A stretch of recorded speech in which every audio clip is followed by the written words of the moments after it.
Hi everybody, my name is Megan Campbell. This is Sit Down Sundays with Turquoise Sky Custom Spirits with Estrella, the Dingo, and Paranel over here.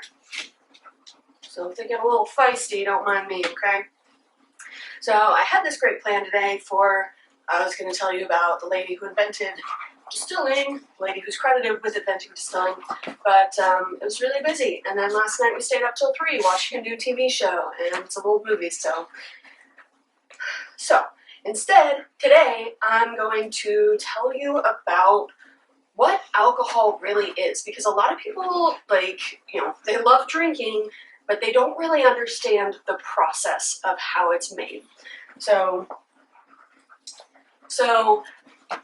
alcohol is ancient.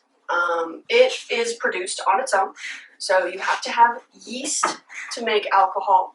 And yeast is a naturally occurring thing. You know, it's just out there in the world doing its own thing. It's actually super ancient because it originated as like this microflora. Sit down. Sit. It originated as this microfauna, I guess, that lives on trees. And it eats the tree sap, the sugar that comes out of the tree sap, and it produces a lot of things from that. But the thing that we care about is the alcohol. So our best guess, obviously we can't ask the yeast, but our best guess is the alcohol is kind of like a disposal system. So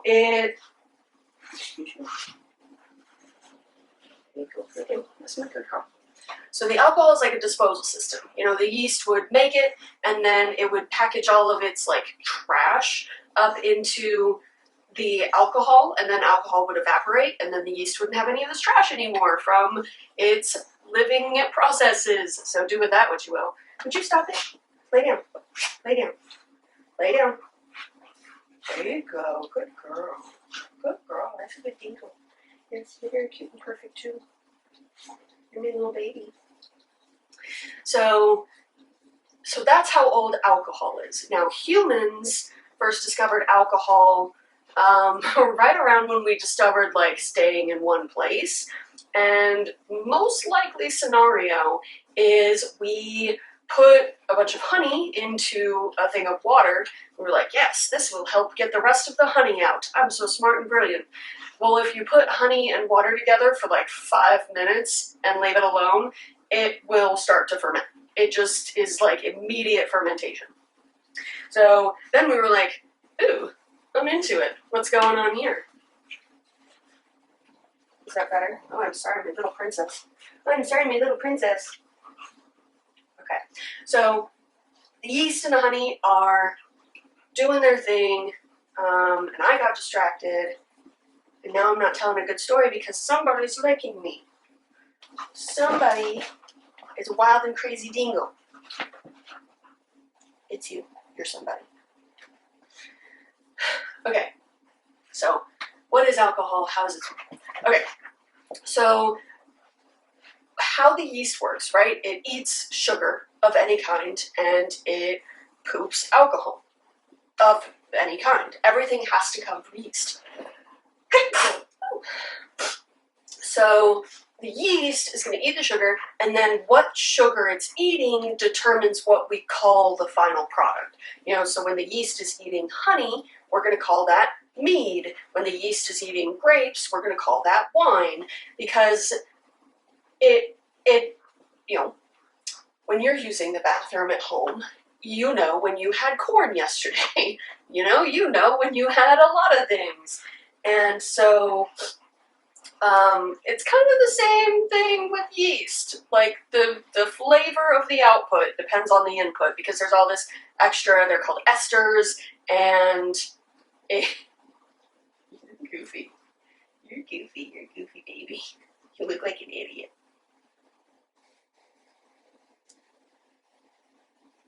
You look like an idiot.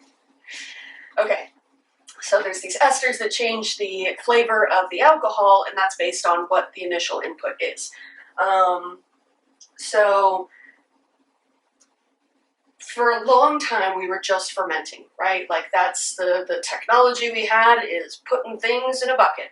And then around, I want to say like literally like 100 BC, it was very, very late in the game, in the Middle East, where many things were invented, they invented the still. And they were trying to do, alchemy. And they succeeded in making alcohol. And it really stayed as like a medical cosmetic thing for a long time. Like they use it as a solvent in makeup, and eventually people started using it to make like your Galliano and your stuff like that, where it's really it's like medicinal. All those things we pay a lot of money to put in our cocktails now. That was medicine. And so so lay down, lay down, lay down. Good girl. Good girl. I love you again. Yes, I do. Yes, I do. Leave your sister alone. Need to drop. It's just assaulting. Well, you're just showing you got off, huh? Oh, yeah, huh? Yeah, nobody needs to see mine. They got yours. Yeah, huh? That's what them views are about. Yeah. Sorry. I'll blur it out for you, for your privacy. I'll blur it out for her privacy. So we invent distilling, right? We invent distilling, and it takes a while for it to catch on as like just a drinking for pleasure thing. Could be because we weren't really watering it down, so everyone was drinking like really rough, 112 proof. It was hard stuff, and then we were just like, yeah, no, this is how you drink it, which is, cool. That's cool. And so we invent distilling, and after a while, we start to go, hey, we're drinking this for pleasure now. And pretty much it makes its way out of the Middle East, makes its way into, sort of track it, into Eastern Europe. Vodka was that was kind of one of the first, solid, this is what it is, this is how it's made, this is part of our culture. It starts to travel around from there. You get, the Scandinavian countries started doing, they're like, okay, we like what you're doing with this vodka stuff here, but tastes kind of intense. We're going to add a bunch of juniper and like sloe berries to it, SLOE. And so they, made gin, basically Geneva, and then they got in a war with the British, as you do, and they started to, and they, shared that, because when you're not killing each other, you're drinking together. And so then the British brought home gin, and they were like, whoa, this stuff's pretty great. And so they started drinking gin, and then they kind of took distillation like to everybody else with them, and that's how you ended up getting, when they actually don't know a lot about African spirits. I presume they took them down there. I guess I'll have to do a little research now. I'm curious. So they took it down to Africa with them. They took it to the Americas with them, and that's where you start getting like tequila. Is because the Brits brought distilling to the New World, and they were already drinking. It's basically everyone figured out fermentation. Like humans figured out fermentation. No matter where you are, no matter what your culture is, we figure out fermentation, and we like it. And then and then we bring distillation to people, and they're like, okay, well, let's try it on the stuff we've already got and see what works. So, in Central South America, that means tequila, and then you get, British settlers, and the grapes here aren't great. See the previous episode for more information about grape situation in the Americas. So we turn to grains, we turn to rum.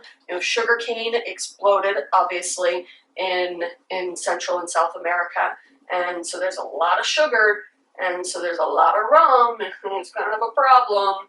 But yeah, and then that's your rum is based on your sugar cane, And then, Americans grow grains. We are really good at growing grains. So you start to get your rye is Eastern America, the East Coast grows a lot of rye. It's pretty tough. So you start to get whiskey, and then move further inland and we start to grow a lot more corn. South is very, very good for growing corn, and that's where you start to get like bourbon emerging as its own like category, its own like, this is America, we drink bourbon situation.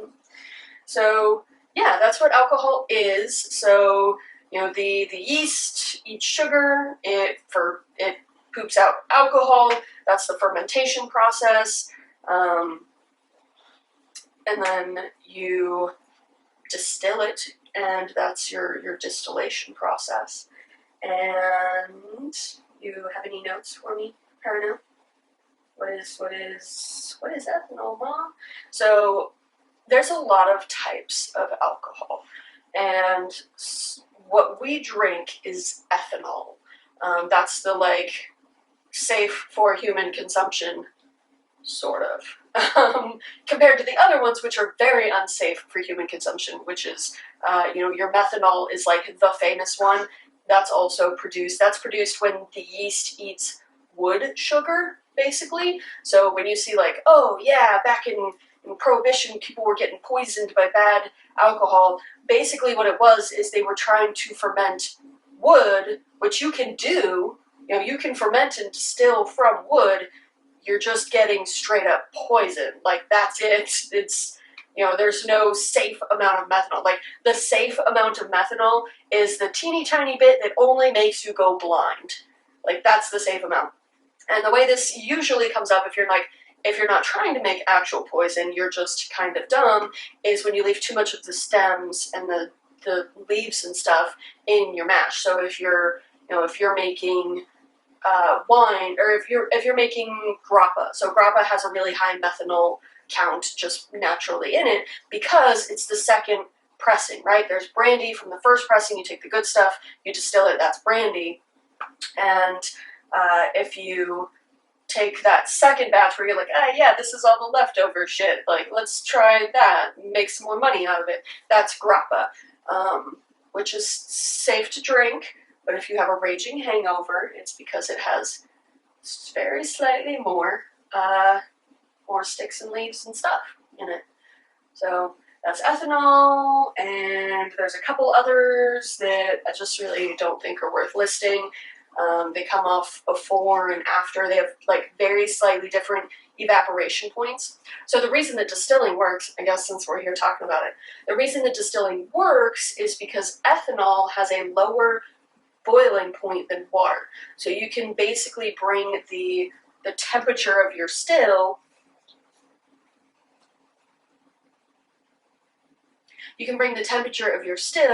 up to 195, I think. It's been a long time since I've given this tour. And then keep it under 212, and then the alcohol will evaporate and the rest will stay. And that's how you like get just the essence out. But the other alcohols also have different boiling points than ethanol. So you get your 4 shots are the alcohols that have a lower boiling point. Those come off first. And then you get your hearts, which is the actual ethanol that you want. And then you get your tails, which is the other alcohols that have a higher boiling point than ethanol and are going to come off a little bit later. So that is what alcohol is. What it starts from is what determines the end. People have a lot of like complicated laws now that are mostly about protecting, like the cultural identity of what they make. I don't think you're in shop here. I think you're just minding your own business. That's okay. It's okay. You're in shop. You're sure. Yeah. That's what you need to know about alcohol. That's the basics. That's like what it actually is that we're drinking. And if you have other questions, leave them in the comments. And I'll see you next Sunday. Come down to the store. We will be releasing this week. I've got a blackberry pie vodka and a pineapple upside down cake vodka, and an orange dreamsicle bourbon. So we've got some fun stuff coming out for the fall, and we're going to start doing like little gift baskets. So if you want to get distilling stuff right to your family, easy peasy, then bring it on out. All right. See you next time.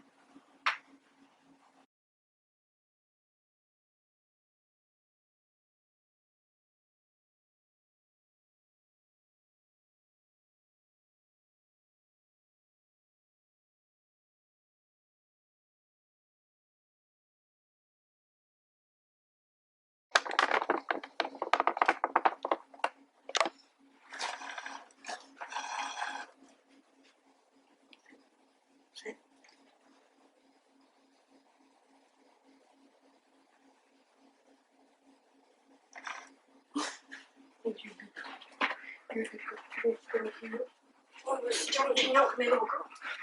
Yeah. You sit down right here, hanging out with my little baby Bingo. He's gonna be so nice. Yeah, it's gonna be so nice.